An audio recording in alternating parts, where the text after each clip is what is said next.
Hi, Ate Jo. Hello. It's your B-Day. Kami nagpapasalamat sa Lord sa buhay mo, sa patuloy na pagpapala na iyong kaloob, ang kaloob ng Lord para sa iyo.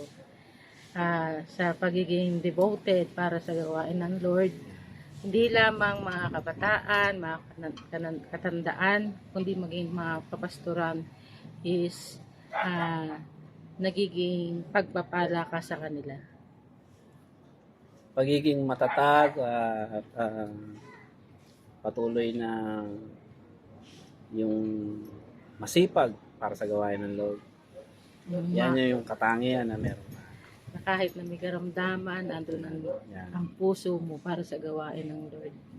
At nawa ay patuloy na ang pagpapala ng Lord ay sumayo at patuloy na pagkalubang ka pa ng malakas at malusog na pangangatawan at mahabang buhay. We wish you a happy birthday and may you enjoy this day and God bless to you. We love you. Happy birthday!